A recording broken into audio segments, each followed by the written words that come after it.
The styrofoam container made a soft scratching sound against the table as she folded the paper napkin with careful, deliberate movements.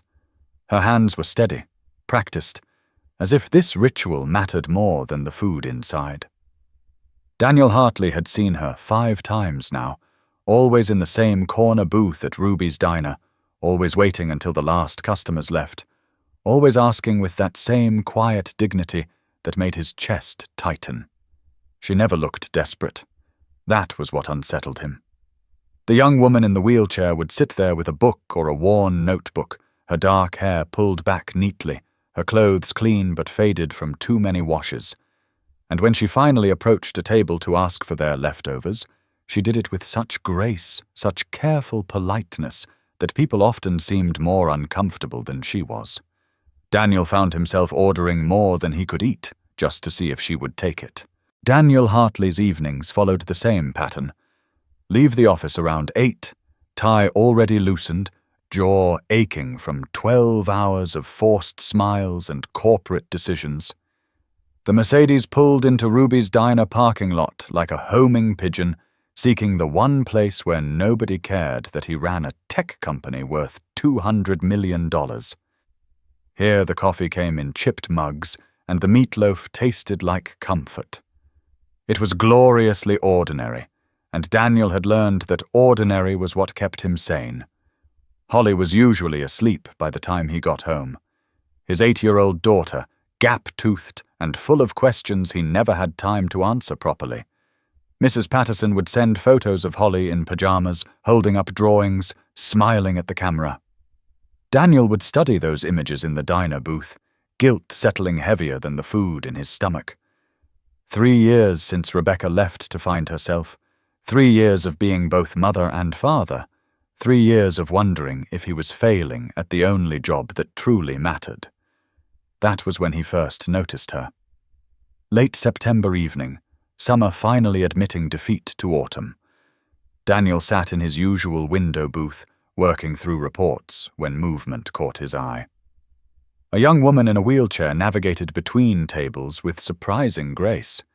She was thin, almost fragile-looking, but something in the set of her shoulders spoke of steel underneath. Her hair was pulled into a simple ponytail, and she wore jeans and a sweater that had seen better days but were immaculately clean. She positioned herself in the corner booth across from his, partially hidden by a tall menu board, and pulled out a laptop that looked like it had survived a war. Daniel watched over the edge of his tablet. She didn't order food, just sat there for nearly 2 hours, fingers moving across the keyboard with focused intensity.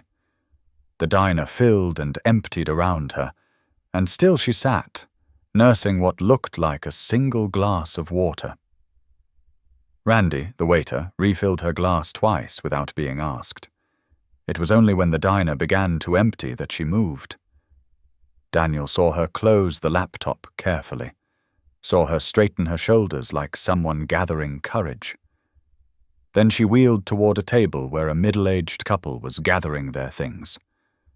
Daniel couldn't hear what she said, but he saw the careful smile, the way she gestured toward their half-eaten food, the dignity she maintained in a moment that should have been humiliating.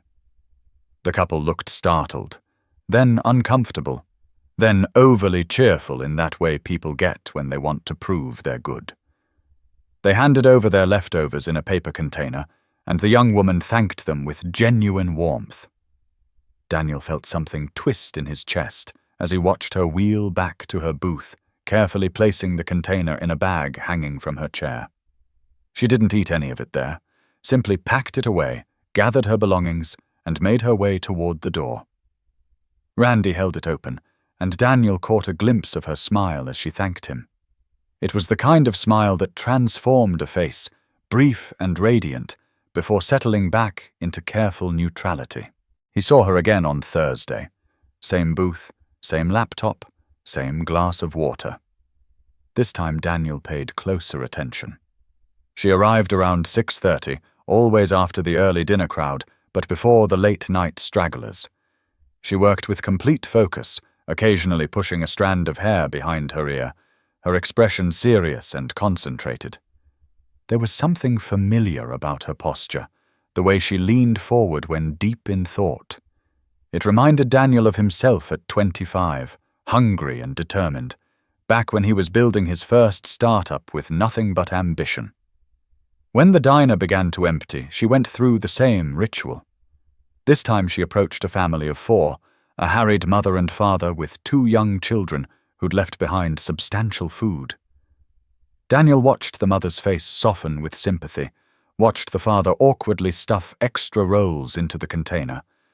The young woman's thank you was quiet but sincere, and she wheeled away before the family could offer anything else, as if she knew exactly where the line was between accepting help and accepting pity. Daniel made a decision then. He ordered more than usual, let most of his pot roast and mashed potatoes sit untouched. When Randy came to clear the table, Daniel stopped him with a raised hand and gestured toward the young woman. Randy followed his gaze and nodded slowly, understanding passing between them without words. When she wheeled over to ask, Randy simply said a customer had requested she take their leftovers, wouldn't say who. Daniel watched from behind his tablet as confusion flickered across her face. The next Monday, Daniel brought Holly with him. It was one of those rare evenings when he'd managed to leave the office at a reasonable hour, when Mrs. Patterson had a family emergency, and Daniel found himself grateful for the excuse to take his daughter out. Holly bounced into Ruby's diner like it was an adventure, blonde pigtails swinging, chattering about a boy named Trevor who'd stolen her favorite crayon. Daniel listened with half his attention, the other half tracking the corner booth where the young woman sat. Holly noticed her almost immediately. Children had a way of seeing straight through the barriers adults erected, cutting right to the heart of things without complicated layers of politeness. She tugged on Daniel's sleeve halfway through her grilled cheese. "Daddy, why is that lady all alone?" Her voice carried in the quiet diner, and Daniel saw the young woman's shoulders stiffen slightly. "Holly," inside voice, he murmured, but his daughter persisted. "She looks sad. Is she sad, Daddy?" Daniel looked at the young woman properly for the first time, really looked at her instead of watching from the corner of his vision. Sad wasn't quite right, he thought. There was something else in her expression, something that looked more like determination tempered by exhaustion. She was beautiful in a way that had nothing to do with the hollows under her cheekbones or the threadbare quality of her clothing. It was in the straight line of her spine, the careful precision of her movements, the way she held herself together as if letting go wasn't an option. "I don't know, sweetheart," Daniel said finally, cutting Holly's sandwich into smaller pieces, even though she was perfectly capable of handling it herself. "Sometimes people are dealing with things we can't see." Holly absorbed this with the seriousness children bring to pronouncements from adults they trust. She ate her dinner quietly for a few minutes, then announced she needed to use the bathroom. Daniel watched her skip off, bright and uncomplicated in her joy, felt the familiar ache of gratitude and terror that came with loving someone so much. When Holly returned, she was holding a drawing she'd apparently made in the bathroom with crayons from the basket by the register. It showed 2 stick figures, one tall and one small, holding hands under a smiling sun. "Can we give this to the sad lady?" she asked, and before Daniel could respond, before he could explain about boundaries and privacy, Holly was already halfway across the diner. Daniel moved fast, catching up just as Holly reached the corner booth. "Hi, I made this for you because everyone should have someone," Holly announced with the absolute confidence of the very young. The young woman looked up from her laptop, surprise flickering across her face, and for a moment Daniel saw her without the careful walls, saw something raw and unguarded in her expression. Then she smiled, and it was the same transformative smile Daniel had glimpsed before, the one that lit her entire face. "That's very kind of you," she said, and her voice was softer than Daniel had imagined, with a slight rasp. "What's your name?" the young woman asked. "Holly Elizabeth Hartley, and I'm 8 years old, and that's my daddy." Holly pointed back at Daniel, who stood there feeling like he'd been caught doing something he shouldn't. "I'm sorry," he began, but the young woman shook her head gently. "Don't be. This is the nicest thing that's happened to me all week." She looked at the drawing again, touching it lightly with one finger. "I'll keep it somewhere safe." Holly beamed, satisfied. As they left the diner 20 minutes later, Daniel glanced back and saw the drawing tucked carefully into the young woman's bag, right next to the container of leftovers Randy had provided. Something in his chest shifted, a door opening that he'd kept carefully locked. He held Holly's hand as they walked to the car, his daughter chattering about the sad lady who smiled. Daniel found himself making a decision that he knew was probably foolish, possibly invasive, but felt necessary in a way he couldn't articulate. He was going to find out who she was. The thing about running a company, Daniel had learned, was that you developed certain skills: pattern recognition, information gathering, the ability to see what people were trying to hide. He'd built his success on reading between lines, on understanding what clients needed before they knew themselves. So when he decided to learn more about the young woman at Ruby's diner, he told himself it was just those same skills being applied to a different situation. He told himself it wasn't invasive, even though it felt increasingly flimsy when examined in daylight. He started with Randy. The waiter had worked at Ruby's for 15 years, knew every regular by name and preference, and had the kind of face that invited confidences. Daniel caught him during a slow period on Wednesday afternoon, sitting at the counter with a coffee he didn't really want. "The young woman who comes in Monday and Thursday evenings," he began, keeping his tone casual. "The one in the wheelchair. How long has she been coming here?" Randy wiped down the already clean counter, his movements methodical. "About 4 months now," Randy said finally. "Always the same routine. Comes in, works on that computer, waits for the dinner rush to clear." He paused, and Daniel saw something like protectiveness flash across his face. "She never causes trouble, never asks for anything beyond water, just waits politely and takes what people are willing to give." His weathered hands continued their circular motions on the counter. "Do you know her name?" Daniel asked, and immediately felt like he'd crossed a line. Randy's eyes sharpened, measuring Daniel, trying to figure out his intentions. "Why do you want to know?" The question was direct, not hostile but not friendly either. Daniel appreciated the loyalty, even as it frustrated him. "My daughter gave her a drawing the other night. I just want to make sure she's okay." It wasn't the whole truth, but it wasn't a lie either. Randy studied him for a long moment, then seemed to come to some internal decision. "Iris," he said quietly.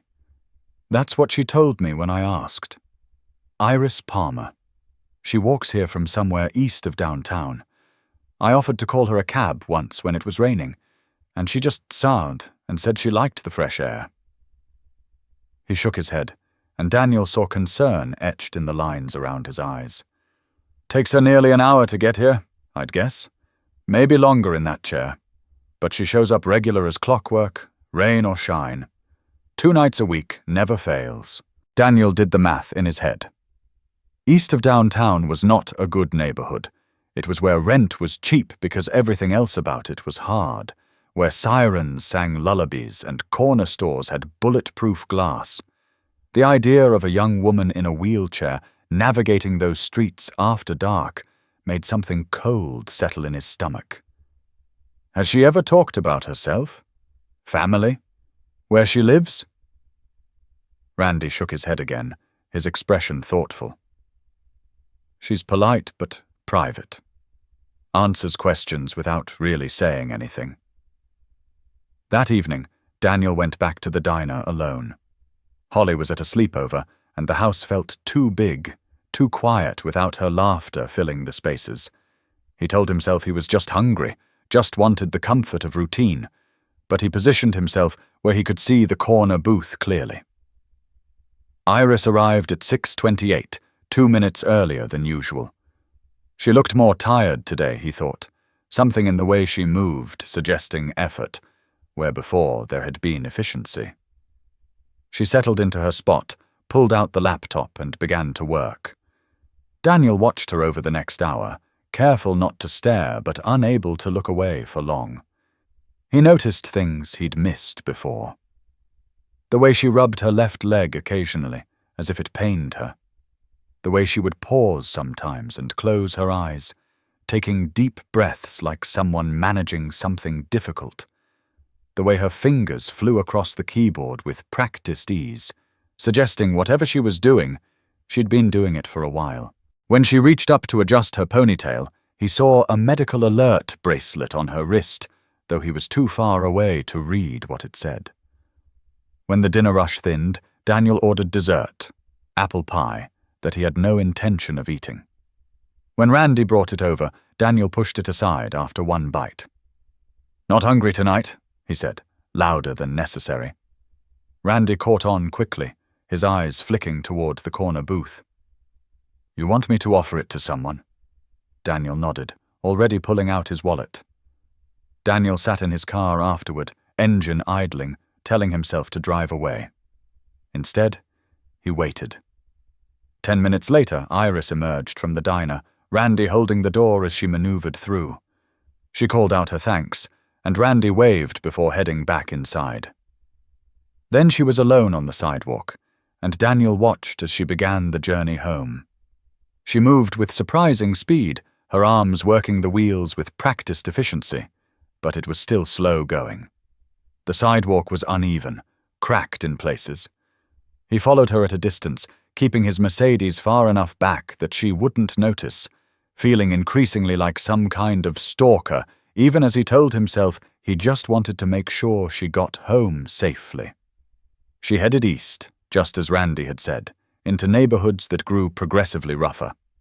The streetlights became fewer and farther between. The houses gave way to apartment buildings with barred windows and graffiti-tagged walls. Daniel's grip tightened on the steering wheel as he watched her navigate past groups of men smoking on corners. She finally stopped in front of a 3-story apartment building that looked like it was held together by peeling paint and hope. The wheelchair ramp was makeshift, built from weathered plywood, and Daniel winced as he watched her navigate it carefully. She disappeared through a door that didn't close properly, and Daniel sat there in his expensive car in this neighborhood where it probably wouldn't last the night unattended. She traveled nearly 2 miles each way, through dangerous streets, in a wheelchair, just for the chance to work on her laptop and receive leftovers from strangers. He drove home slowly, his mind churning. Holly was still at her sleepover, and Mrs. Patterson had left dinner in the refrigerator with a note about bedtime routines he already knew by heart. The house felt cavernous, full of furniture that cost more than some people made in a year, full of emptiness that no amount of money seemed able to fill. Daniel stood in his kitchen with its marble countertops and professional-grade appliances and thought about Iris Palmer eating apple pie like it was a gift.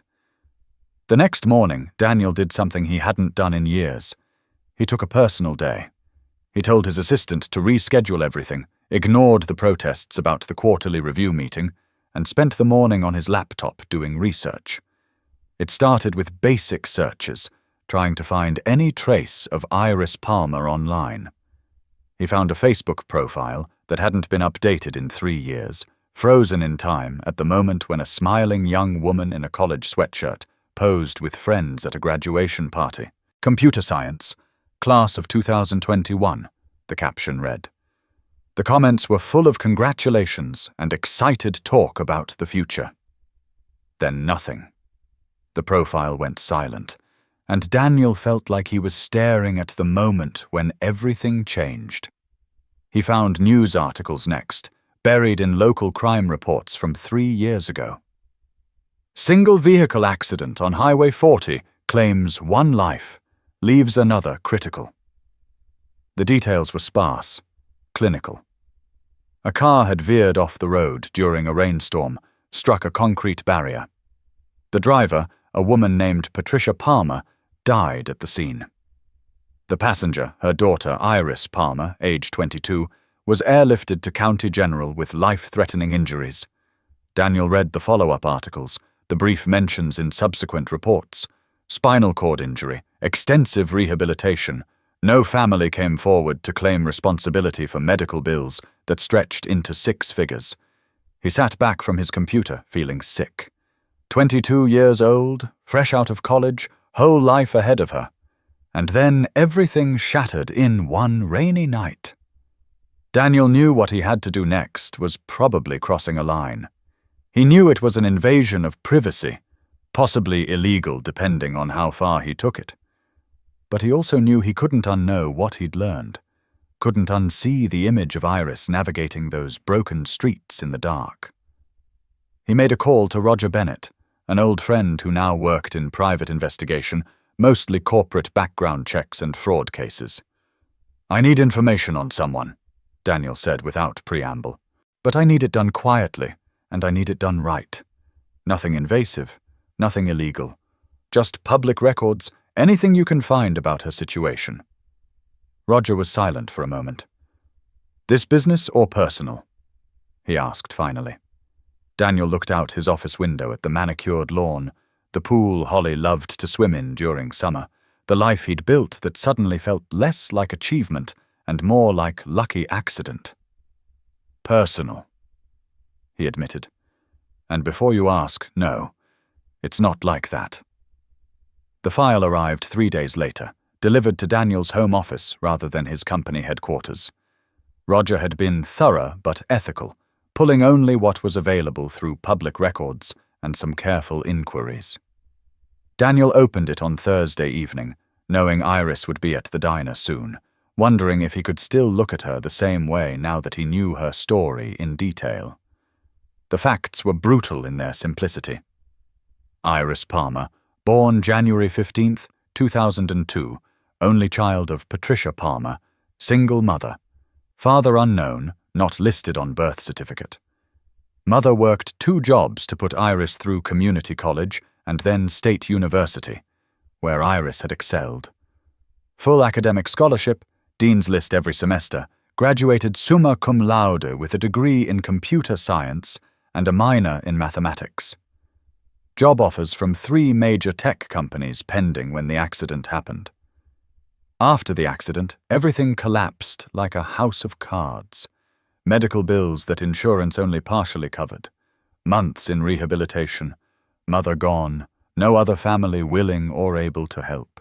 The job offers evaporated when Iris couldn't commit to a start date. She'd been discharged from rehab to a state-funded halfway house, managed to save enough from a small settlement to rent the apartment Daniel had seen. Current income listed as freelance web development, sporadic and insufficient. No regular employment, no health insurance beyond state emergency coverage, no safety net beyond whatever grit and determination kept her going. The medical notes Roger had managed to access indicated partial paralysis in both legs, prognosis uncertain, potential for improvement with intensive therapy she couldn't afford.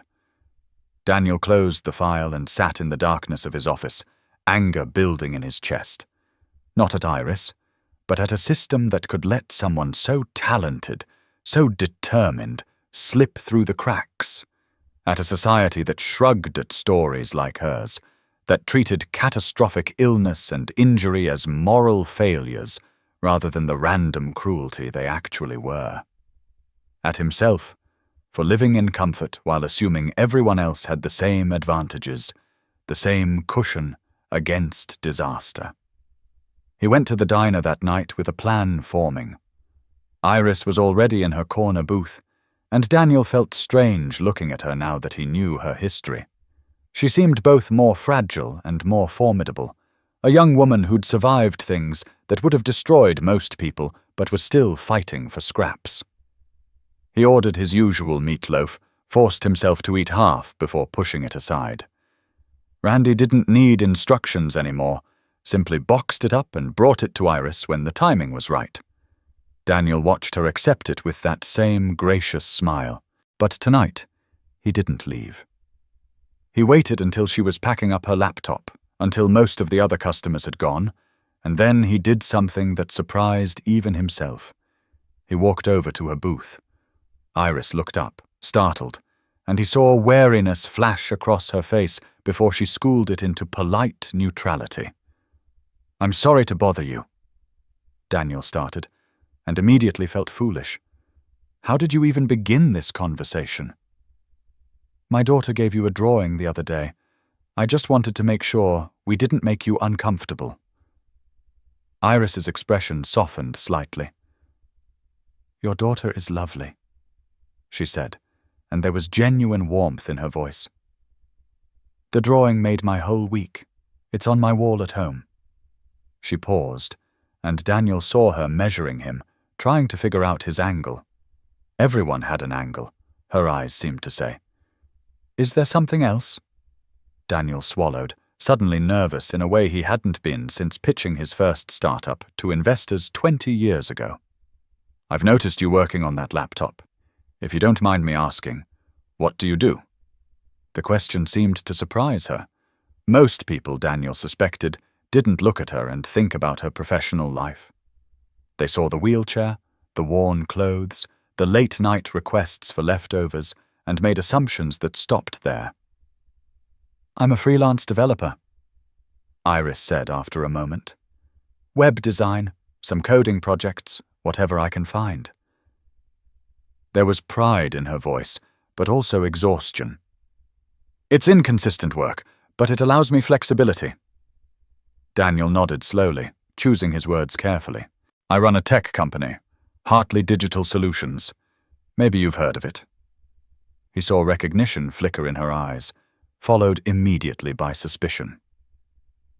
"I'm always looking for talented developers, especially ones who can work remotely. Would you be interested in talking about potential opportunities?" The words came out more formal than he'd intended, like a rehearsed pitch rather than a genuine offer. Iris's face closed down immediately. "No, thank you," she said, and her voice had gone cold. "I appreciate the thought, but I'm not looking for charity." She began gathering her things more quickly, and Daniel realized he'd badly miscalculated. "It's not charity," he said quickly. "I've seen you work. The focus, the dedication, those are exactly the qualities I need in my team." But Iris was already wheeling backward, creating distance. "I'm sure you mean well," she said, and the words were polite but final. "But I've learned that when something seems too good to be true, it usually is. Thank you for dinner. Please tell your daughter I said hello." She was gone before Daniel could figure out how to fix what he'd broken, leaving him standing in the middle of Ruby's diner feeling like an idiot. Randy walked past with a tray of dishes and paused. "Smooth," he said dryly. Daniel ran a hand through his hair. "I didn't mean it the way it sounded." Randy shrugged, his expression knowing. "Maybe not, but look at it from her perspective. Rich guy shows up, knows she's struggling, offers her a job out of nowhere. That doesn't smell like opportunity. That smells like pity." Daniel drove home more frustrated than he'd been in years. He wasn't used to failing, wasn't used to people turning down what he offered. But as he replayed the conversation, he began to understand. He'd approached it all wrong, led with his wealth and position instead of genuine connection. He'd made assumptions about what Iris needed without bothering to ask. He'd treated her like a problem to be solved rather than a person to be respected.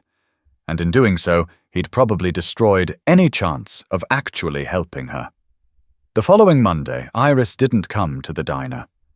Daniel sat in his usual booth, pretending to work, watching the corner booth remain empty.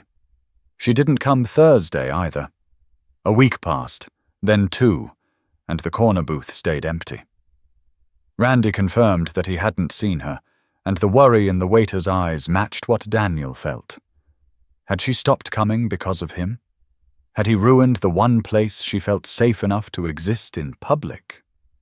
The guilt sat heavy in his stomach. Even Holly noticed his distraction. "Are you sad, Daddy?" she asked one night at bedtime. Daniel tucked the blanket around her and forced a smile. Just thinking about work, sweetheart. But Holly wasn't fooled. Is it about the lady from the diner? The one I gave the drawing to?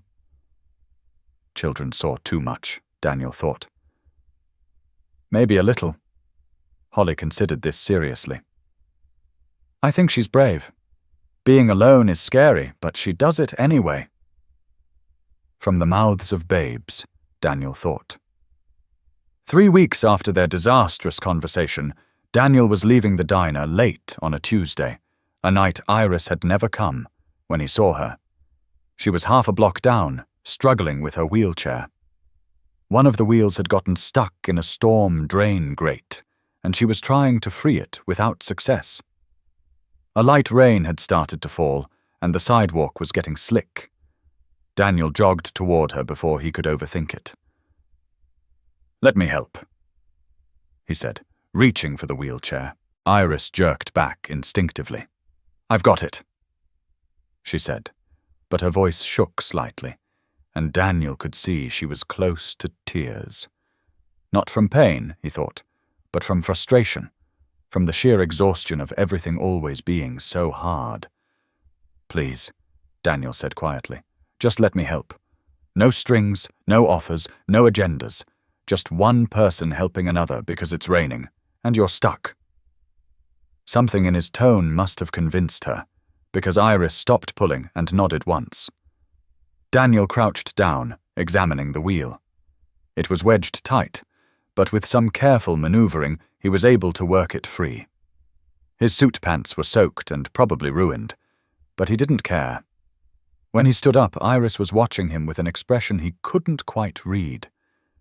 "Thank you," she said finally, and it sounded like it cost her something. "You stopped coming to the diner," Daniel said, and immediately regretted it, but Iris surprised him by answering honestly. "I didn't want to make things awkward. You clearly meant well, and I probably overreacted. I just can't afford to hope for things that aren't real." The rain was picking up, and they were both getting soaked. "Can I give you a ride home?" Daniel asked. Not as a CEO, not as someone trying to help, just as someone who doesn't want to see you get pneumonia. Iris hesitated for a long moment, weighing risk against necessity. "Okay," she said finally. "But just a ride." Getting Iris's wheelchair into the Mercedes required some creative problem-solving, but they managed. Daniel tried not to notice how thin she was, how cold her hands were, how the simple act of transferring from wheelchair to car seat left her breathless. He turned the heat up high and drove slowly, giving her time to direct him through streets he'd followed before, but pretended were new to him. They didn't talk much. Iris stared out the window, and Daniel focused on driving, both trapped in the awkwardness of unfinished conversations. When they pulled up in front of her building, Iris turned to him. "I need to explain something," she said, "and then I need you to leave me alone, okay? Not because you're a bad person, but because I can't afford complications." Daniel killed the engine and nodded, sensing this was important. Iris took a deep breath. 3 years ago, I had everything. Scholarship, job offers, future so bright it hurt to look at. Then my mom died in a car accident that left me like this. She gestured to her legs, her voice steady, but filled with old pain. Suddenly all those promises evaporated. The companies that wanted to hire me stopped returning calls. Friends drifted away. I lost our apartment, most of our things. Ended up in that building because it was all I could afford. She looked at him directly, and Daniel saw no self-pity in her eyes, just exhaustion and honesty. "I'm not asking for sympathy. I'm explaining why I reacted the way I did. Because I've learned that people's kindness usually comes with expectations. They want to feel good about themselves, want to be the hero of a sad story. And when you don't perform gratitude the way they expect, when you're not fixed by their generosity, they get angry or disappointed. So I've learned to accept only what I can afford to pay back, emotionally if not financially. That's why I only take leftovers people are throwing away anyway, That's why I work alone. It's safer." Daniel sat with that for a moment, understanding more than she probably realized. "What if I told you I understand?" he said finally. "What if I told you my wife left 3 years ago because she decided being married to someone who worked 80-hour weeks wasn't the life she wanted, took off to find herself, left me with a 5-year-old and a company that was either going to explode or implode? I almost lost everything trying to hold it together." Iris looked at him with surprise. "You're comparing your situation to mine." There was an edge to her voice that he deserved. "No," Daniel said quickly. "I'm not. My struggles came with a safety net. Nannies and lawyers and resources most people can't imagine. I know that. But loneliness is loneliness. Feeling like you're failing is feeling like you're failing.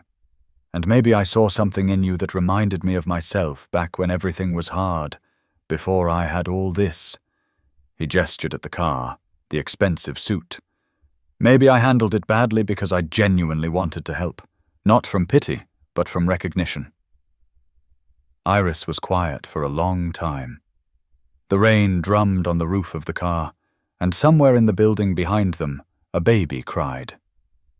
"The job offer," she said finally. "Was it real? Or was it you trying to rescue me?" Daniel met her eyes, knowing this was the moment that mattered. "It was real. I run a tech company and I'm always looking for talented developers.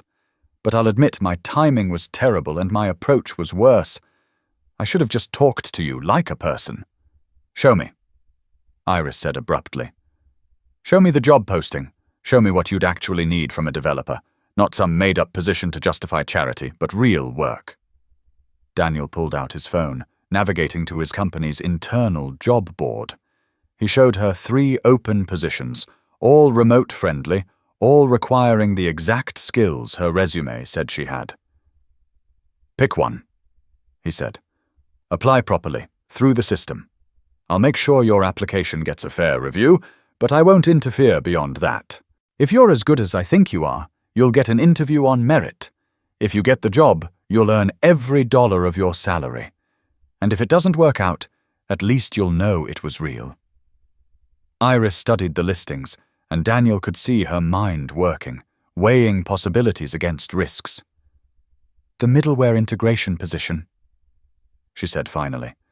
"I've done similar work. I'd need to review the tech stack, but I think I could handle it."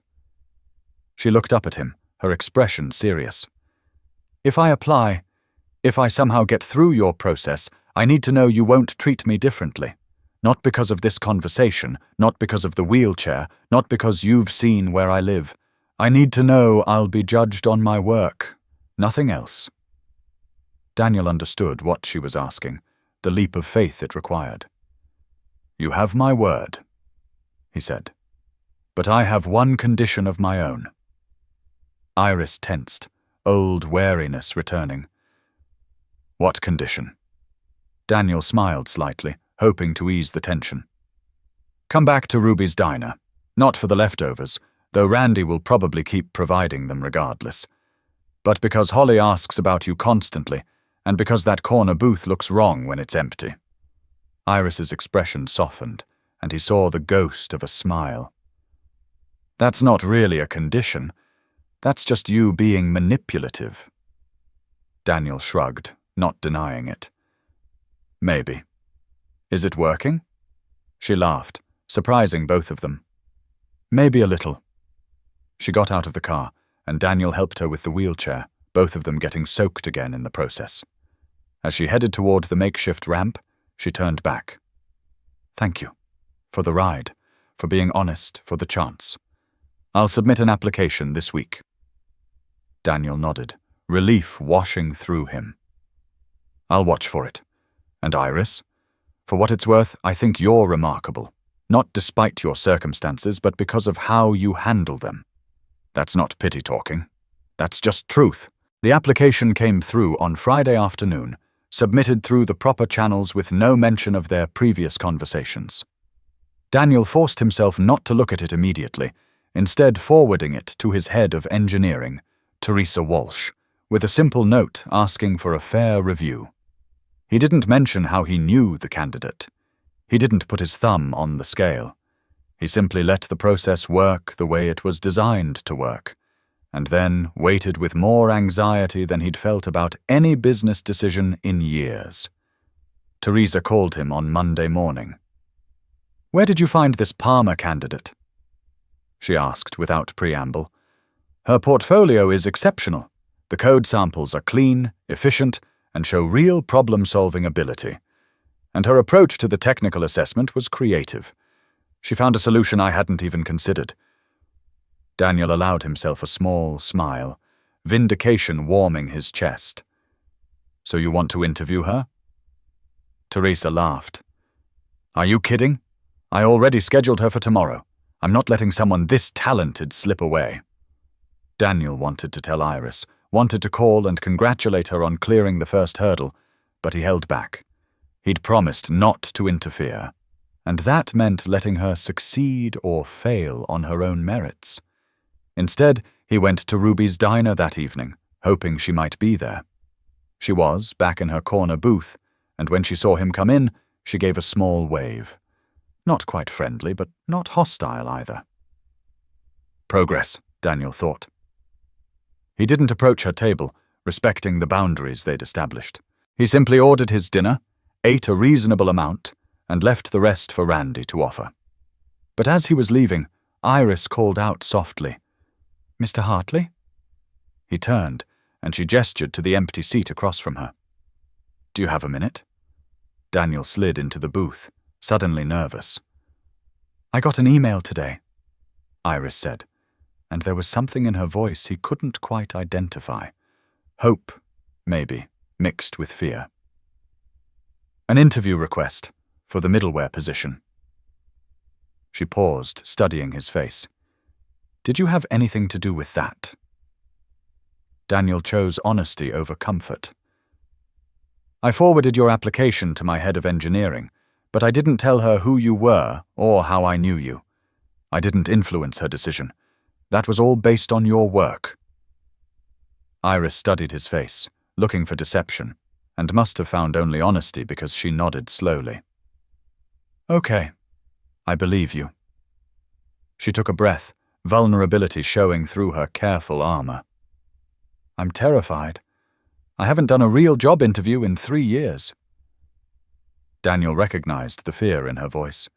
He'd felt it himself countless times, the imposter syndrome that whispered you didn't deserve success, that any moment someone would realize you were faking it. "You're going to walk into that interview, virtual or otherwise, and you're going to show them exactly why they need you," he said firmly. "Not because I'm vouching for you, but because you earned this chance. Teresa Walsh is one of the best engineers I've ever worked with, and she doesn't waste time on candidates who aren't exceptional." The interview happened on a Wednesday morning, and Daniel deliberately scheduled himself in back-to-back meetings so he wouldn't be tempted to lurk. He made it until lunch before his curiosity got the better of him, and he swung by Teresa's office with an air of casualness he definitely didn't feel. "How'd the Palmer interview go?" he asked, leaning against her doorframe. Teresa looked up from her computer, eyes bright with enthusiasm. "I want to hire her immediately. She's exactly what we need for the middleware project. Sharp, creative, and she actually understands the business side, not just the technical aspects. Where has she been working?" Daniel chose his words carefully. "She's been freelancing. Had some personal circumstances that took her out of the traditional job market for a while." Teresa nodded, already pulling up what Daniel assumed was an offer letter template. "Well, we're lucky to get her. I'm thinking we start her at the standard rate for a mid-level developer, with room to move up quickly if she performs as well as I expect." That evening at the diner, when Iris wheeled in with an expression that was equal parts joy and disbelief, Daniel knew she'd gotten the offer. She came straight to his booth, not even stopping at her usual corner first. "They offered me the job," she said, and her voice cracked slightly. "A real job, with benefits and everything. I start in 2 weeks." Daniel felt warmth spread through his chest. "Congratulations," he said, and meant it with his whole heart. "You earned this, Iris. All of it." She sat down across from him without asking, and Daniel saw tears on her cheeks that she didn't bother to hide. "I haven't had health insurance in 2 years," she said quietly. "Do you know what that means? I can finally see a physical therapist regularly. Maybe even explore some of the treatment options my doctors mentioned, but I couldn't afford. I can stop choosing between food and medication." She laughed, a sound somewhere between joy and release. "I can stop coming here begging for leftovers." "You never begged," Daniel corrected gently. "You accepted what people were willing to give, and you did it with more grace than most people show when they're handed everything." Randy appeared with 2 plates of meatloaf and mashed potatoes, setting one in front of each of them. "Dinner's on the house tonight," he announced. "We're celebrating."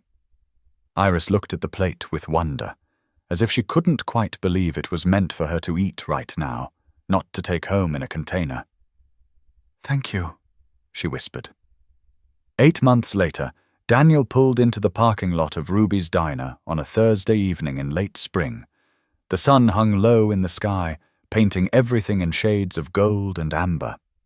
Holly was chattering in the back seat about her upcoming dance recital, about how she'd finally mastered the pirouette that had been giving her trouble. In the passenger seat, Iris was responding with the kind of attention that made Holly glow, asking about costumes and music and whether her daddy was going to embarrass her by cheering too loud. Things had changed in 8 months. Iris had not only met expectations at Hartley Digital Solutions, but exceeded them so thoroughly that Teresa had promoted her twice, most recently to senior developer with her own small team.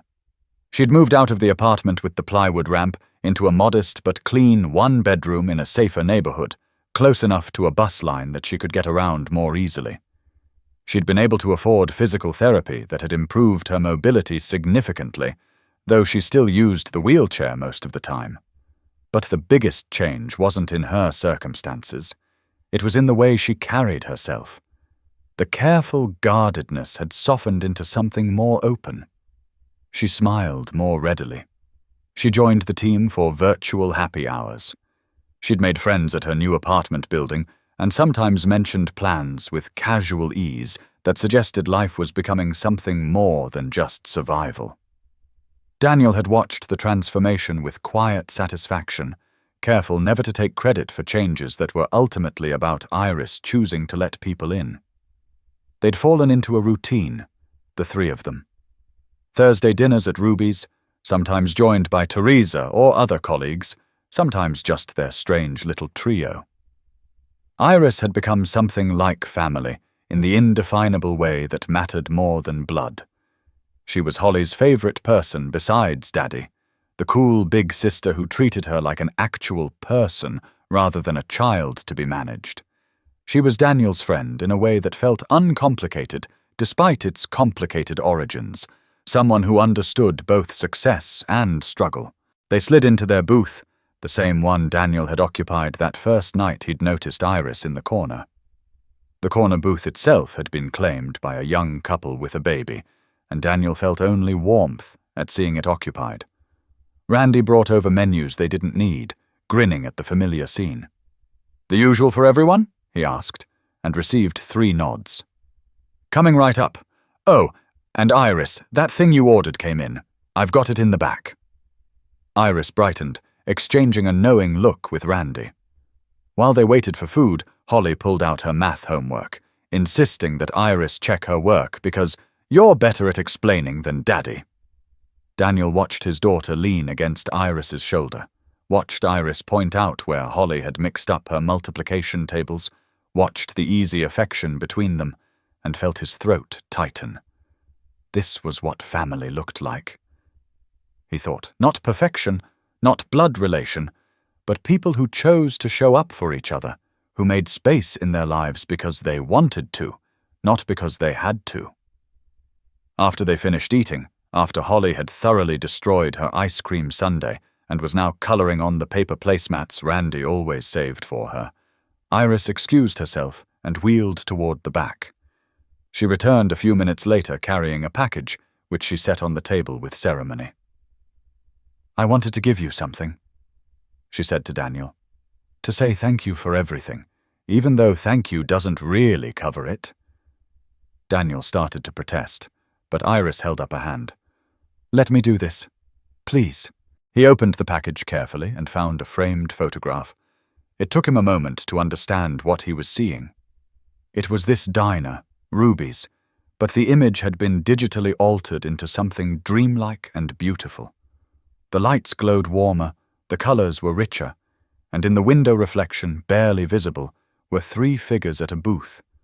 A man, a child, and a woman in a wheelchair, their faces turned toward each other in what could only be described as belonging.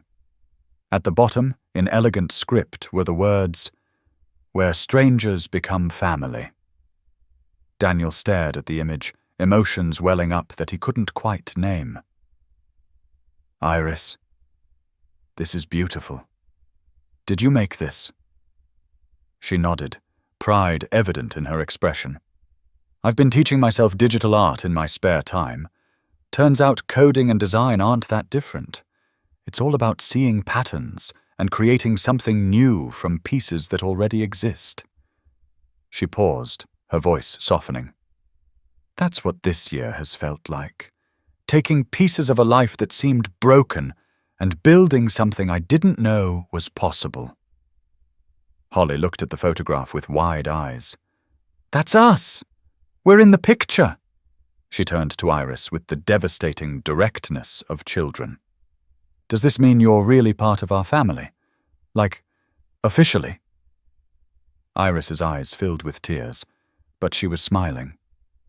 "If your dad and you will have me, then yes, I'd like that very much."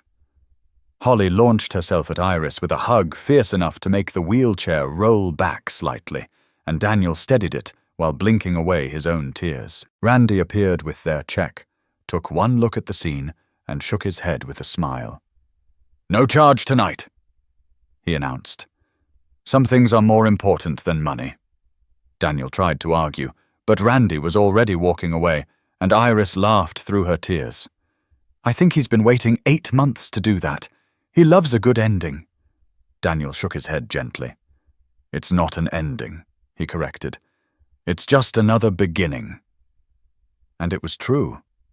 Outside, the spring evening was perfect, warm but not hot, with a breeze that carried the scent of blooming flowers. Daniel helped Iris with her wheelchair, a routine so familiar now that neither of them thought about it. Holly skipped ahead toward the car, then ran back to grab Iris's hand. "Can Iris come over this weekend? We could watch movies and make popcorn, and you could help me with my science project because Daddy doesn't understand photosynthesis." Iris laughed, the sound free and genuine. "I'd love to, if it's okay with your dad." Daniel unlocked the car and smiled. "It's more than okay." As he loaded the wheelchair into the trunk, he caught Iris's eye. "You know, I spent years thinking I had to do everything alone. Be the perfect father, the successful CEO, the guy who had all the answers. It took a stubborn young woman in a diner to teach me that maybe the point isn't being perfect.